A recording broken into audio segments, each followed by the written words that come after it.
शिक्षक और विद्यार्थी की कहानी। मेरे माँ पापा ने मैं अच्छी पढ़ाई करके बड़ा आदमी बन सकूं, इसके लिए उन्होंने जो मेरे लिए कष्ट लिए थे वो मैं कभी नहीं भूलूंगा। मेरे सभी दोस्तों ने मुझे दिया हुआ प्रोत्साहन और वक्त पढ़ने पर आर्थिक और हर तरह से कितनी मदद की थी उसका मैं अंदाजा भी नहीं लगा सकता। वैसे ही शादी के बाद मुझे मेरी पत्नी ने दी हुई साथ, इसके लिए तो मेरे पास शब्द ही नहीं है। उसने पूरे घर की, माँ पापा की और बच्चों की जिम्मेदारी अकेली ने उठाई। उसकी वजह से मैं यहाँ तक पहुँच पाया, वरना ये सब मुझसे होता ही नहीं। लेकिन दोस्त, पत्नी, तकदीर का हाथ और भगवान का मिला हुआ साथ, इसके अलावा ज्यादा इस कामयाबी में तो वो मेरे 7वीं और 10वीं कक्षा के शिक्षक श्री अभिजीत सर, वो अगर मेरे जिंदगी में नहीं आए होते तो भगवान को ही पता कि यहाँ तक पहुँच भी पाता या नहीं। सच कहें तो 7वीं तक में होशियार विद्यार्थी नहीं था, लेकिन फर्स्ट क्लास विद्यार्थी जरूर था। लेकिन 8वीं और 9वीं में गलत दोस्तों की संगत में रहकर मुझे परीक्षा में मिलने वाले मार्क्स बहुत कम आने लगे। ये बात अभिजीत सर के ध्यान में आई। उन्होंने मुझे बहुत समझाया, लेकिन मैं 9वीं कक्षा के छमाही परीक्षा में 2 विषय में फेल हो गया। माँ पापा भी मेरा रिजल्ट देखकर मुझ पर चिल्लाए। मुझे पढ़ाई करनी जरूरी है समझा समझा कर थक गए, लेकिन मुझ में कोई सुधार नहीं आया। इंसान अगर गलत रास्ते पर भटक जाए तो फिर सही मार्ग पर चलने की कोशिश बहुत कम हो जाती है, क्योंकि वो गलत मार्ग सही है ऐसे उसको लगने लगता है। लेकिन मेरे साथ ऐसा नहीं हुआ। अभिजीत सर मुझे सही मार्ग पर ले आए। कुछ ऐसा हुआ कि मैं 9वीं पास हो जाऊंगा, मुझे खुद पर विश्वास भी नहीं था। लेकिन अभिजीत सर को उस वक्त भी मेरे में पोटेंशियल दिख रहा था। एक दिन पीटी के क्लास में हम सब लड़के मैदान पर इकट्ठा हुए। उस वक्त मुझे पीछे से किसी की आवाज सुनाई दी, अभिजीत सर और हमारे प्रिंसिपल पांडे सर यह मेरे विषय में कुछ बातें कर रहे थे, ऐसा मुझे लगा। मैं उनकी बातें गौर से सुनने लगा। प्रिंसिपल पांडे सर बोल रहे थे कि अभिजीत सर मेरी सुनो, सिद्धार्थ के लिए अपने विद्यालय का नाम खराब मत करो। 9वीं में पास हो रहा होगा तब भी उसे फेल कर दो, क्योंकि उसके नसीब से वह 9वीं पास हो भी गया तब भी वह 10वीं में फेल हो ही जाएगा, इसकी मुझे गारंटी है। तभी अभिजीत सर पांडे सर को बोले, सर मुझ पर विश्वास करो, अभी जरूर सिद्धार्थ 2 विषय में फेल हुआ होगा, लेकिन वो 10वीं की पढ़ाई अच्छे से करके अच्छे नंबरों के साथ पास हो जाएगा। उसमें बहुत पोटेंशियल है सर। अभिजीत सर का मुझ पर इतना विश्वास देखकर पांडे सर ने अभिजीत सर से एक शर्त लगाई।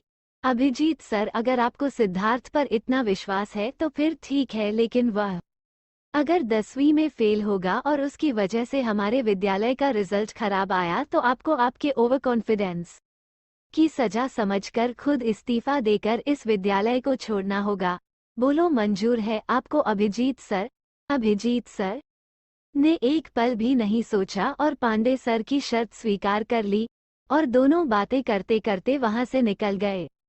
अभी मुझे मुझसे ही शर्म आने लगी। जो माँ बाप को मुझसे उम्मीदें थी, जिस सर को मुझ पर इतना विश्वास है, उनकी इच्छा और विश्वास के पात्र रहने के लिए मैं कुछ नहीं कर पा रहा हूँ, इसकी मुझे शर्म आने लगी।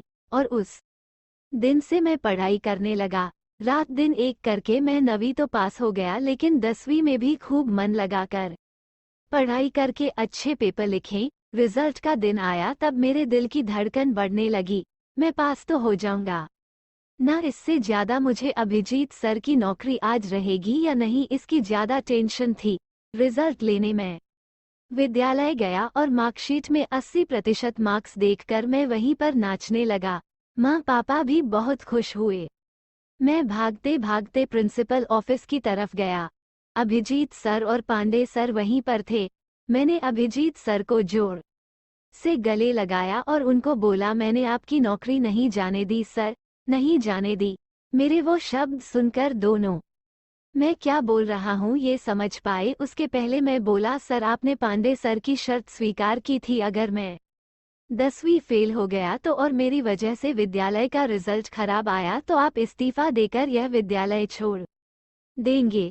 ये सुनकर अभिजीत सर और पांडे सर दोनों ही जोर जोर से हंसने लगे और पांडे सर मुझे बोले, तू वह सब अभी तक भूला नहीं है। अरे ऐसा कभी हुआ है क्या कि एक विद्यार्थी फेल हुआ हो और उसकी शिक्षा उसके शिक्षक को इस्तीफा देकर चुकानी पड़े? अरे वो अभिजीत सर का ही आइडिया था। उन्होंने ही मुझे ऐसी शर्त रखने के लिए कहा था।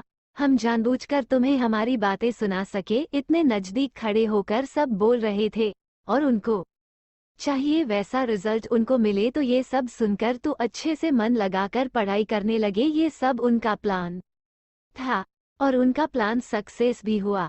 तुमने 10वीं कक्षा में अच्छे नंबरों से पास होकर दिखाया, मुझे फक्र है तुम पर।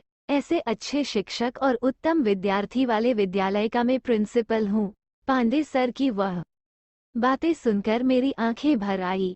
ऐसे शिक्षक मुझे मिलने की वजह से मैं यहाँ तक का रास्ता चल पाया, ये सब सिद्ध कर पाया। वो बोलते हैं ना कि अच्छा गुरु मिला तो शिष्य का जीवन सोना कर देता है। ये बात सच है। शिक्षक ये सिर्फ खुद का संसार चलाने के लिए पैसे कमाता है, इस उद्देश्य से नहीं पढ़ाता है, बल्कि वो एक अच्छा समाज बनाने का कार्य करता है। और जब तक ऐसे शिक्षक हमारे देश में हैं, तब तक हमारे देश का भविष्य उज्जवल रहेगा। इसमें मुझे थोड़ा सा भी शक नहीं है।